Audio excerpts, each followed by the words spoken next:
Look, Miss Channing, these walls aren't very thick. I heard you and Dr. Proctor talking, and I know what's making you feel uneasy and uncertain. Naomi, what an idiot I've been. If anyone could solve the mystery of Jason's marital status, you could. Oh, no, I couldn't. I mean, I could, but as a loyal employee, I couldn't. Besides, Mr. Kingsley made me swear I'd never tell the truth about him to anyone. It's his secret, after all, and without his permission, no, I'll never tell. Never tell what? Well, that he, tricky little thing, aren't you? It was worth a try. Look, I've got to see to dinner. Our guests will be arriving in a May have minute. passed by the time dinner's ready, dear. Soup's on. There, you see?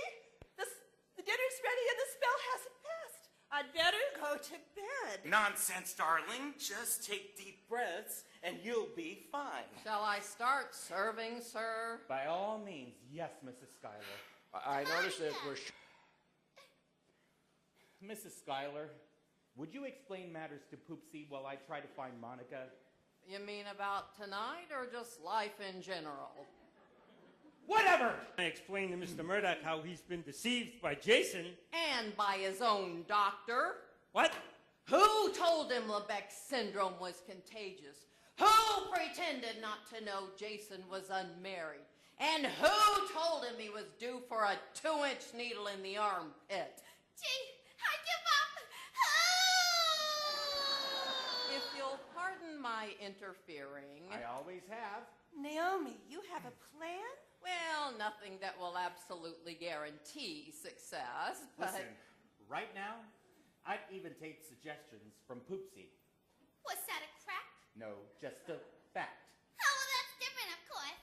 So what is your plan, Mrs. Schuyler? Oh, well, it all hinges on just how whacked out Mr. Murdoch is. If he believes the part about hallucinating, and his time sense is a bit bent out of shape. Hold on, I never said anything about hallucinating. No, I did. I thought it might smooth over some of the rough spots. What does his time sense have to do with the situation, Naomi? Oh, well, when he went off into the bedroom the first time he felt faint, you and Mr. Kingsley were supposedly about to get your liniment injections.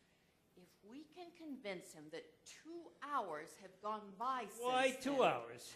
Because that's how long you said they'd have to lie down after their shots. Oh, yeah, I forgot. Fine doctor Excuse you are. me. No. I hate to pull the rug out from under this happy ending, but aren't you all forgetting something? What?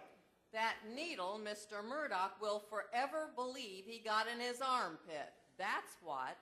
Do you all recall why he had to get that imaginary shot? To save his life, of course. After supposedly being exposed to Lebeck syndrome. Right. Which Dr. Proctor told him was highly contagious. It is highly contagious. But that's exactly my point. What is?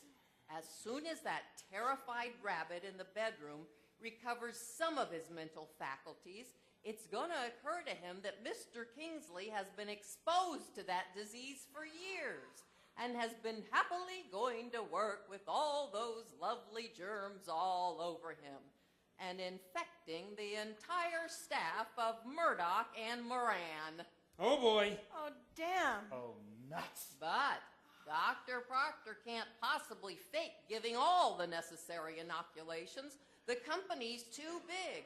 So everybody will have to get their armpit shots, and so will their friends and families. And when word gets out, what with hundreds of people supposedly carriers of that dread disease, the city will have to declare a medical emergency. And those 8 million stories in the naked city are all going to have very sore armpits. And tell me now, what do you suppose will happen to this merry little group if it ever emerges that the whole thing was a big, fat lie? couch, and Proctor can crawl up on a chair, but where will Mrs. Schuyler sleep? Here now, what's all this? Mr. Murdoch thinks we should all have our hospital checkup together. What hospital checkup? Well, to be sure that you're not still carrying any of the contagion. Well, I'm not carrying any. How can you be sure? Oh, I can be sure. Wouldn't work here if it was dangerous. Luckily, I have natural immunity. Who'd marry an old grouch like me? Oh, you're not so bad. Really? Oh, underneath that starched collar and crusty hide, I mean. Why, when you were screaming and fainting and carrying on, you were downright cute. Why, Mrs. Schuyler. Oh, you can call me Naomi. Naomi. Could I get up